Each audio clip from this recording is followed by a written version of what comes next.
Hello, അസ്സാമു അലൈക്കും, welcome back. അപ്പോൾ ആദ്യം തന്നെ എല്ലാവർക്കും ഈദ് മുബാരക്. അപ്പം എന്താണ്, എല്ലാവരും സുഖമായിട്ടിരിക്കുന്നു എന്ന് വിചാരിക്കുന്നു. അൽഹംദുലില്ലാ, നമുക്കെല്ലാവർക്കും ഇവിടെ സുഖം തന്നെയാണ് കേട്ടോ. ഇന്നിപ്പോൾ ഞാൻ ഈദിൻ്റെ അന്നത്തെ വിശേഷങ്ങളൊക്കെ ആയിട്ടാണ് കേട്ടോ വന്നിട്ടുള്ളത്. അപ്പോൾ എല്ലാവരും വീഡിയോ ഫുള്ളായിട്ട് കാണാൻ വേണ്ടിയിട്ട് നോക്കുക. കണ്ടിഷ്ടമാവുകയാണെങ്കിൽ ലൈക്കും കമൻറ്റും തരാൻ മറക്കരുത് കേട്ടോ. അപ്പോൾ രാവിലെ തന്നെ നമ്മൾ ഈദ്ഗാഹിന് വന്നതാണ് കേട്ടോ. നമ്മളെ വീടിൻ്റെ കുറച്ച് അടുത്താണ് കേട്ടോ ഈ ഒരു ഈദ്ഗാഹ് ഉണ്ടായിരുന്നത്. സാധാരണ നമ്മൾ പെരുന്നാൾ നിസ്കാരം നിസ്കരിക്കാൻ വേണ്ടിയിട്ട് സാൽമിയയിലാണ് കേട്ടോ പോവല്. അവിടെ ആകുമ്പോൾ നമുക്ക് അറിയുന്ന ഒരുപാട് ആൾക്കാരാന്ന് കാണാൻ പറ്റും. ഇവിടെ ഇപ്പം മലയാളികളൊന്നും ഇല്ല കേട്ടോ.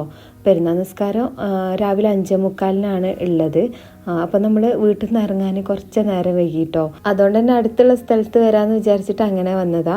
പക്ഷെ ഇവിടെ വന്നപ്പോൾ നല്ല രസമുണ്ടായിനി കേട്ടോ. ഒരുപാട് ചോക്ലേറ്റ് ഒക്കെ ഉണ്ടായിനി. പിന്നെ ചെറിയ കുട്ടികൾ നല്ല ഡ്രസ്സൊക്കെ ഇട്ടിട്ട് ഒരു ബാസ്ക്കറ്റിൽ ഇങ്ങനെ ചോക്ലേറ്റ് ഇങ്ങനെ എല്ലാവർക്കും ഇങ്ങനെ കൊണ്ടു തരുന്നുണ്ടായിനി. അപ്പോൾ ജോയിനെ കാണുമ്പോൾ എല്ലാവരും ഇങ്ങനെ കൊടുക്കുന്നുണ്ട്. ഓനതിങ്ങനെ തിന്നുന്നുണ്ട്. പിന്നെ ഓന് ഈദിയും കിട്ടിയിട്ടുണ്ട് കേട്ടോ. അങ്ങനെ നിസ്കാരമൊക്കെ കഴിഞ്ഞതിന് ശേഷം സാൽമിയക്കാണ് കേട്ടോ പോണത്.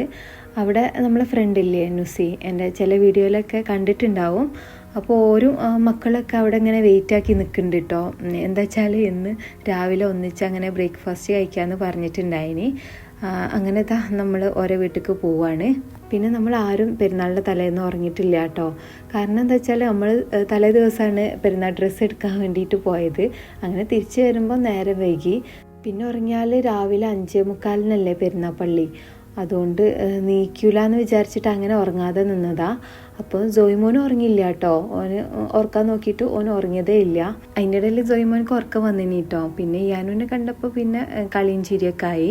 അങ്ങനെ നമ്മൾ സൽമയിലുള്ള ഹയെന്നാണ് കേട്ടോ ബ്രേക്ക്ഫാസ്റ്റ് കഴിച്ചത്. പൊറോട്ട, വെള്ളപ്പം, ചിക്കൻ കറി, കടലക്കറി, എഗ്ഗ് കറി, ഇതൊക്കെ കഴിഞ്ഞിട്ടുണ്ടായിരുന്നത്. മക്കൾക്ക് മൂന്നാൾക്കും ഓരോ മക്കളെ മൂന്നാളെയും കാണുമ്പോൾ ഭയങ്കര സന്തോഷമാണ് കേട്ടോ. അവർക്ക് തിരിച്ചും അങ്ങനെയാണ്. ഒന്നിച്ച് കളിക്കാനും ഒന്നിച്ച് പുറത്തു പോകാനൊക്കെ ഭയങ്കര ഇഷ്ടമാണ്. നമ്മളിപ്പോൾ ഒന്നിച്ച് പുറത്ത് പോകുമ്പോൾ ഇവർ അങ്ങോട്ടും ഇങ്ങോട്ടും വിളിച്ചിട്ട് ഡ്രസ്സിൻ്റെ കളറ് സെയിം ഇടാൻ വേണ്ടിയിട്ടൊക്കെ പറയലും അങ്ങനെയൊക്കെ നല്ല രസമാണ് കേട്ടോ. അങ്ങനെ ഏതായാലും കുട്ടിയൊക്കെ ഒരു രസമായിക്കോട്ടെ എന്ന് വിചാരിച്ചിട്ട് നമ്മൾ മറീന മോളിലാണ് കേട്ടോ വന്നത്. അവിടെ കുറച്ച് നേരമൊക്കെ അങ്ങനെ നടന്നിട്ട് അങ്ങനെ പോവാമെന്ന് വിചാരിച്ച്. ഇവിടെ വന്നപ്പോൾ ഒരുപാട് ആൾക്കാരുണ്ട്. ഒരു ചെയറൊക്കെ കൊണ്ടുവന്ന് മാറ്റൊക്കെ വിരിച്ച് അവിടെ ഇങ്ങനെ ഇരിക്കുന്നുണ്ട് കേട്ടോ. നമ്മളെ നാട്ടിലാണെങ്കിൽ പെരുന്നാളിൻ്റെ ദിവസം ഇങ്ങനെ ഇരിക്കുമോ? പെണ്ണുങ്ങൾക്കാണെങ്കിൽ കിച്ചണിൽ ഭയങ്കര തിരക്കായിരിക്കും. നമ്മൾ അവിടെ കുറച്ച് നേരമൊക്കെ നിന്ന് ഫോട്ടോസൊക്കെ എടുത്ത് കഴിഞ്ഞേരെ നമ്മളെ വേറൊരു ഫ്രണ്ട് ഉണ്ട് കേട്ടോ, ആമിന. ഓളെ വീട്ടിൽ പോയിട്ടുണ്ടായിനി. അപ്പോൾ അത് ഞാൻ വീഡിയോ എടുത്തിട്ടില്ല കേട്ടോ. പിന്നെ നമ്മൾ വീട്ടിലേക്ക് തിരിച്ചു വരുമ്പം തന്നെ ജോയ്മോനും ഉറങ്ങിയിട്ടുണ്ടായിനി. അത് കഴിഞ്ഞതിന് ശേഷം നാട്ടിലേക്കൊക്കെ ഫോൺ ചെയ്ത് നമ്മളെല്ലാവരും ഡ്രസ്സൊക്കെ കാണിച്ചു കൊടുത്ത് അത് കഴിഞ്ഞിട്ടാണ് കേട്ടോ നമ്മൾ ഉറങ്ങണത്. പിന്നെ ഞാൻ കുറച്ച് കഴിയുമ്പം തന്നെ നീറ്റ് ഫുഡ് ഉണ്ടാക്കണമല്ലോ. അപ്പോൾ അതിന് വേണ്ടിയിട്ട് നീറ്റതാ. പിന്നെ ഫുഡ് ആർഭാടങ്ങളില്ലാതെ ചെറുതായിട്ടേ ഉണ്ടാക്കണുള്ളൂ കേട്ടോ. നെയ്ച്ചോറും പരിപ്പ് കറിയും ചിക്കൻ പൊരിച്ചതും. പിന്നെ നാട്ടിൽ നിന്ന് എൻ്റെ അമ്മായിൻ്റെ മരുമോള് വന്നിട്ടുണ്ടായിനി. അപ്പോൾ ഒരു ചെറിയ ചക്ക കൊണ്ടുവന്നിട്ടുണ്ടായിനി. അപ്പോൾ അത് ഉപ്പേരി വെച്ചിട്ടുണ്ട്. പിന്നെ പപ്പടം, അച്ചാറ്, ഇതൊക്കെ ഇനിയിട്ടുണ്ടായിനത്. ഈ പ്രാവശ്യം പെരുന്നാളിന് ആരും ഇല്ലേനി കേട്ടോ, നമ്മൾ മാത്രം ഉള്ളേനി. അപ്പോൾ ചക്ക ഇതുപോലെ ചെറിയ പീസാക്കി കട്ട് ചെയ്തിട്ട് കുക്കറിൽ ഇട്ട് കൊടുക്കുക. എന്നിട്ട് ആവശ്യത്തിനുള്ള വെള്ളവും ഉപ്പും കൂടെ ചേർത്തിട്ട് വേവിച്ചെടുക്കുക കേട്ടോ. പിന്നെ ഇത് ഞാൻ ഒരു 3 വിസിലായതിൻ്റെ ശേഷമാണ് കേട്ടോ ഓഫാക്കിയിട്ടുള്ളത്. അതിൻ്റെ ഇടയിൽ നെയ്ച്ചോറും വെച്ചിട്ടുണ്ട്. പിന്നെ ഈ കുക്കറിൻ്റെ പ്രഷറൊക്കെ ഒന്ന് പോയി കഴിഞ്ഞാൽ കുക്കർ തുറന്നു നോക്കിയിട്ടുണ്ട്. അപ്പോൾ ഈ ചക്ക നന്നായിട്ട് വെന്ത് വന്നിട്ടുണ്ട് കേട്ടോ. ഇനി നമ്മൾ ഇഞ്ചി വെളുത്തുള്ളിയൊക്കെ ചതയ്ക്കൂലേ, അതെടുത്തിട്ട് ഇതുപോലെ നന്നായിട്ടൊന്ന് ചതച്ചെടുക്കുന്നുണ്ട്. ചക്ക നന്നായിട്ട് വെന്തുകൊണ്ട് ഇതുപോലെ ആക്കുമ്പോൾ പെട്ടെന്ന് ഉടഞ്ഞു കിട്ടുന്നുണ്ട് കേട്ടോ. ആദ്യമൊക്കെ ഈ ചക്ക ചെറുതാക്കി ഇങ്ങനെ അരിഞ്ഞെടുക്കലല്ലേ. എൻ്റെ അമ്മക്ക് അതുപോലെ ഇങ്ങനെ ചെറുതാക്കി ഇങ്ങനെ അരിഞ്ഞെടുക്കുകയിനി കേട്ടോ. ഇപ്പോൾ എല്ലാം ഫാസ്റ്റാണല്ലോ. അപ്പോൾ ഇതുപോലെയൊക്കെ നമ്മൾ ചെയ്യുന്നതുകൊണ്ട് ഒരുപാട് ടൈം നമുക്ക് ലാഭമാണ് കേട്ടോ. അല്ലെങ്കിൽ ഈ ചക്കൊക്കെ ഇങ്ങനെ അരിഞ്ഞുണ്ടാക്കാൻ എത്ര പണിയാലേ. ഇതിങ്ങനെ അരിഞ്ഞുണ്ടാക്കണത് മാത്രമല്ല കേട്ടോ, കൈമേൽ അതിൻ്റെ വിളഞ്ഞാവണം എനിക്ക് തീരെ ഇഷ്ടമില്ല കേട്ടോ. എനിക്ക് ചക്ക തിന്നാൻ മാത്രമേ ഇഷ്ടമുള്ളൂ എന്ന് ഞാൻ മുന്നത്തെ ഏതൊരു വീഡിയോയിൽ പറഞ്ഞിട്ടുണ്ട്. അത് സത്യമാണ്. ഇങ്ങനെ അരിയാനോ ഒന്നിനും ഇഷ്ടമല്ല. തിന്നാൻ നല്ല ഇഷ്ടമാണ് കേട്ടോ. ഇതുപോലെ ഇങ്ങനെ ഉപ്പേരി വെച്ചാൽ തിന്നാനും ഇഷ്ടമാണ്. അപ്പോൾ ഏതായാലും ചക്ക നന്നായിട്ട് ഉടച്ചെടുത്തതിന് ശേഷം ഒരു പാൻ ചൂടാക്കി അതിലേക്ക് കുറച്ച് വെളിച്ചെണ്ണ ചൂടാക്കിയതിന് ശേഷം കടുക് പൊട്ടിച്ചെടുക്കുക. എന്നിട്ട് കുറച്ച് കറിവേപ്പിലയും ചുവന്ന മുളകും ഇട്ട് കൊടുക്കുക. പിന്നെ കുറച്ച് തേങ്ങ കൂടെ ഇട്ടിട്ട് ഒന്ന് ചെറുതാക്കി വറുത്തെടുക്കുന്നുണ്ട്.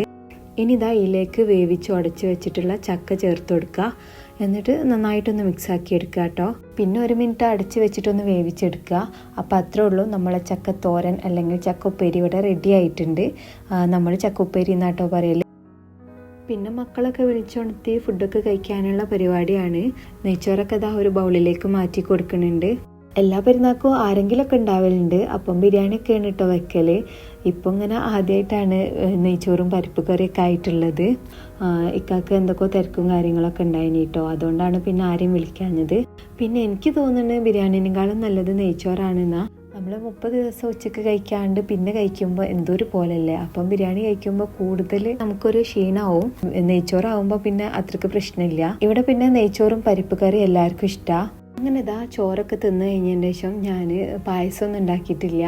അപ്പോൾ മക്കൾ പറഞ്ഞ് ബ്രൗണി ഉണ്ടാക്കി തരുമെന്ന്. അങ്ങനെ ഇതാ ബ്രൗണി ഉണ്ടാക്കുകയാണ് കേട്ടോ. അതിന് വേണ്ടിയിട്ട് ആദ്യം കുറച്ച് ചോക്ലേറ്റ് ഒന്ന് മെൽറ്റാക്കി എടുക്കുന്നുണ്ട്. അപ്പം ഡബിൾ ബോയിലിംഗ് ചെയ്തിട്ടാണ് കേട്ടോ മെൽറ്റാക്കുന്നത്. അപ്പോൾ ഇതാ ഞാൻ ഇതുപോലെ ചോക്ലേറ്റ് ചെറുതാക്കി കട്ട് ചെയ്തിട്ട് 1 കപ്പാണ് കേട്ടോ എടുത്തിട്ടുള്ളത്.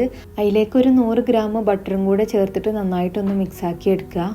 പിന്നെ നമ്മൾ ഇതിന് വേണ്ടിയിട്ട് എടുക്കുന്ന ബൗള് നല്ല ഡ്രൈ ആയിട്ടുള്ള ബൗള് വേണം. അപ്പോൾ അതിൽ കുറച്ച് വെള്ളമൊക്കെ ഉണ്ടെന്നുണ്ടെങ്കിൽ ഈ ചോക്ലേറ്റ് നന്നായിട്ട് മെൽറ്റായി കിട്ടൂല. ഇപ്പം ഇത് മെൽറ്റായിട്ടുണ്ട്. ഇനി ഇത് ചൂടാറാനായിട്ട് മാറ്റി വെക്കുക. ആ സമയം കൊണ്ട് ബ്രൗണിക്ക് വേണ്ട മൈദയും കൊക്കോ പൗഡറൊക്കെ ഒന്ന് തരിച്ച് മാറ്റി വെക്കുന്നുണ്ട്. അപ്പോൾ ഇതാ ഞാനൊരു 1/2 കപ്പ് മൈദയാണ് എടുത്തിട്ടുള്ളത്. പിന്നെ ഒരു 1/4 കപ്പ് കൊക്കോ പൗഡറും 1 ടീസ്പൂൺ കോഫി പൗഡറാണ് ഇട്ട് എടുത്തത്. ഇത് നന്നായിട്ടൊന്ന് തരിച്ചെടുക്കുന്നുണ്ട്. അപ്പോൾ 1 പ്രാവശ്യം തരിച്ചെടുത്താൽ മതി. ഈ മൈദയും കോഫി പൗഡറും കൊക്കോ പൗഡറൊക്കെ നന്നായിട്ട് മിക്സ് ആവണേ. ഇനി ഇതാ ഒരു ബൗളിലേക്ക് ഒരു 1/2 കപ്പ് പൊടിക്കാത്ത പഞ്ചസാരയാണ് കേട്ടോ ചേർത്ത് കൊടുക്കുന്നത്. പിന്നെ ഇതിലേക്ക് 3 എഗ്ഗാണ് കേട്ടോ വേണ്ടത്. അപ്പോൾ ആദ്യം 1 എഗ്ഗ് പൊട്ടിച്ചിട്ട് അത് നന്നായിട്ടൊന്ന് ബീറ്റ് ചെയ്തെടുക്കുക. അപ്പോൾ ബീറ്റർ വെച്ചിട്ട് ബീറ്റ് ചെയ്യേണ്ട ആവശ്യമൊന്നുമില്ല. ഹാൻഡ് വിസ്ക് കൊണ്ട് ഇങ്ങനെ നന്നായിട്ടൊന്ന് ആക്കിയെടുത്താൽ മതി. പിന്നെ ബാക്കിയുള്ള 2 എഗ്ഗും കൂടെ ചേർത്തിട്ട് ഇതുപോലെ തന്നെ ഇളക്കിയെടുക്കുക. എന്നിട്ട് നല്ല ക്രീമി പരുവത്തിലാവണ വരെ ഒന്ന് ഇളക്കിയെടുക്കണേ. അത് കഴിഞ്ഞാൽ 1 ടീസ്പൂൺ വാനില എസൻസും 1 പിഞ്ച് ഉപ്പും കൂടെ ചേർത്തിട്ട് ഒന്നുകൂടെ ഇളക്കിയെടുക്കുന്നുണ്ട്. ഇനി മെൽറ്റാക്കി വെച്ചിട്ടുള്ള ചോക്ലേറ്റ് ചേർത്ത് കൊടുക്കുക. എന്നിട്ട് ചെറിയ രീതിയിൽ വേണം കേട്ടോ മിക്സാക്കി എടുക്കാൻ. നന്നായിട്ട് സ്പീഡിലൊന്നും മിക്സാക്കി എടുക്കരുത്. ഞാൻ വീഡിയോക്ക് വേണ്ടിയിട്ട് കുറച്ച് ഫാസ്റ്റിലാണ് കാണിക്കുന്നത്. ഇനി ഇതാ തരിച്ച് മാറ്റി വെച്ചിട്ടുള്ള ഈ ഒരു മിക്സ് ചേർത്തിട്ട് ചെറുതായിട്ടൊന്ന് ഫോൾഡ് ചെയ്തെടുക്കുക. ഈ ടൈമിലും കുത്തി ഇളക്കൊന്നും ചെയ്യരുത് കേട്ടോ. അപ്പോൾ അതൊക്കെ ഫോൾഡ് ചെയ്തെടുക്കുക. അങ്ങനെയൊക്കെ ആവുമ്പോഴാണ് ബ്രൗണി നന്നായി കിട്ടുള്ളൂ. ഇനി ഇതാ ബട്ടർ പേപ്പർ വെച്ച് റെഡിയാക്കിയിട്ടുള്ള കേക്ക് ടിന്നിലേക്ക് ബാറ്റർ ഒഴിച്ചു കൊടുക്കുക. ഇനി ഇതിൻ്റെ മുകളിൽ അവിടെയും ഇവിടെയായിട്ട് ഡയറി മിൽക്ക് ചെറിയ പീസാക്കി കട്ട് ചെയ്തത് ഇട്ട് കൊടുക്കുന്നുണ്ട്.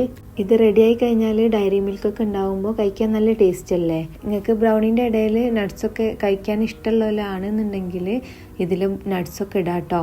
പിന്നെ ഓവൺ ഒരു 180 ഡിഗ്രിയിൽ 10 മിനിറ്റ് പ്രീ ഹീറ്റ് ചെയ്യാനായിട്ട് വെച്ചിട്ടുണ്ടായിനി. അതിൻ്റെ ശേഷമാണ് കേട്ടോ ഞാനിത് ഓവണിലേക്ക് വെച്ച് കൊടുക്കുന്നത്. ഇനി ഇത് 180 ഡിഗ്രിയിൽ ഒരു 30 മിനിറ്റാണ് കേട്ടോ ബേക്ക് ചെയ്യാനായിട്ട് വെക്കുന്നത്. എന്താ ബാക്കിയുള്ള ചോക്ലേറ്റ് ഒക്കെ തിന്നാൻ ആൾ വന്നിക്കണം കേട്ടോ. ഞാൻ ബ്രൗണിയൊക്കെ ഉണ്ടാക്കുന്ന സമയത്ത് ഇങ്ങനെ ചോക്ലേറ്റൊക്കെ ബാക്കിയുണ്ടെങ്കിൽ ജൈമോള് വന്ന് അങ്ങനെ തിന്നു. ബ്രൗണി റെഡി ആവുന്ന സമയം കൊണ്ട് ഇതാ പാത്രങ്ങളൊക്കെ കഴുകാനുണ്ടായിനി. അപ്പോൾ അതൊക്കെ കഴിഞ്ഞ് അവിടെയൊക്കെ ഒന്ന് തുടച്ച് വൃത്തിയാക്കി വെച്ചിട്ടുണ്ട്. അപ്പോൾ ഇതാ 30 മിനിറ്റ് ആയിട്ടുണ്ട്. ബ്രൗണി ഇവിടെ സെറ്റ് ആയിട്ടുണ്ട് കേട്ടോ. ഇനി ഇത് ചെറുതായിട്ടൊന്ന് ചൂടാറിയതിൻ്റെ ശേഷം നമുക്ക് കട്ട് ചെയ്ത് നോക്കാം.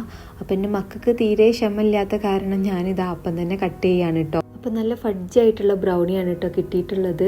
നല്ല ടേസ്റ്റ് ഉണ്ടായിനി. അപ്പോൾ നിങ്ങൾ ഇതുപോലെ പതുക്കെ മിക്സാക്കലും ഒക്കെ ചെയ്യുകയാണെങ്കിൽ നിങ്ങൾക്കും ഇതുപോലെ നല്ല ഫഡ്ജായിട്ടുള്ള ബ്രൗണി ഉണ്ടാക്കാൻ പറ്റും. മക്കൾക്ക് പിന്നെ ഫോട്ടോ എടുക്കാനുള്ള ക്ഷമൊന്നും ഇല്ലേനി കേട്ടോ. പ്രത്യേകിച്ച് മോൻക്ക് ഇങ്ങനത്തെ ഒക്കെ ഭയങ്കര ഇഷ്ടമാണ്. അപ്പം പിന്നെ വീഡിയോ ഒന്നും വല്ലാണ്ട് എടുത്തിട്ടില്ല. പിന്നെ നമ്മൾ എവിടെയും പോവാതെ ഇങ്ങനെ മടിച്ചിരിക്കേനി കേട്ടോ. കുറച്ച് കഴിഞ്ഞപ്പോൾ മക്കൾ ഇങ്ങനെ പുറത്ത് പോകണമെന്ന് അങ്ങനെ പറഞ്ഞുകൊണ്ടുണ്ടായിനി. അങ്ങനെ ഒരു രാത്രി 11 മണിയൊക്കെ കഴിഞ്ഞതിൻ്റെ ശേഷം നമ്മളൊന്ന് പുറത്തിറങ്ങിയിട്ടുണ്ട്. ഇപ്പം ഏകദേശം എല്ലാ സ്ഥലവും അടിച്ചിട്ടുണ്ടാവും. നമ്മളിങ്ങനെ വെറുതെ വണ്ടിയിൽ പോകാമെന്നാണ് വിചാരിച്ചത്. അങ്ങനെ നമ്മൾ കുവൈറ്റ് സിറ്റിയിലെത്തിയപ്പം സൂക്കിൽ ഇറങ്ങാമെന്ന് വിചാരിച്ചിട്ടോ. അവിടെ കളിക്കണമൊക്കെ ഉണ്ട്. അങ്ങനെ വന്ന് നോക്കിയപ്പോൾ അവിടെ ആൾക്കാരൊക്കെ ഉണ്ട് കേട്ടോ. പിന്നെ ജോയിമോനും ജൈമോളും കൂടി ഭയങ്കര കളിയേനി. ഇങ്ങനെ കളിക്കുന്ന സ്ഥലത്ത് കൊണ്ടുപോയിട്ടുണ്ടെങ്കിൽ ജോയി വരാൻ പിന്നെ സമ്മതിക്കുകയില്ല കേട്ടോ. നമ്മൾ എത്ര വിളിച്ചാലും വരൂല.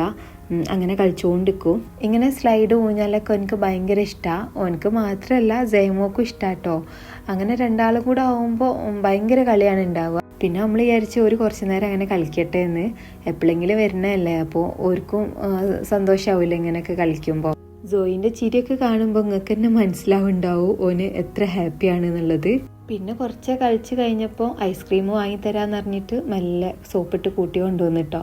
അങ്ങനെ നമ്മൾ പറഞ്ഞിട്ടുണ്ടെങ്കിൽ അത് വാങ്ങി കൊടുക്കന്നെ വേണ്ടി വരും കേട്ടോ, അല്ലാന്നുണ്ടെങ്കിൽ ഭയങ്കര കച്ചറാവും ഉണ്ടാക്കും. അങ്ങനെ ഇതാ മക്കള് ഐസ്ക്രീം തിന്നുന്ന തിരക്കിലാണ് കേട്ടോ. പിന്നെ നമ്മൾ കുറച്ചു നേരം അവിടെ നിന്നിട്ട് വീട്ടിലേക്ക് പോവുകയാണ് ചെയ്തത്. അപ്പം നമ്മളെ പെരുന്നാൾ ഇങ്ങനെയൊക്കെയാണ് കേട്ടോ കഴിഞ്ഞിട്ടുള്ളത്.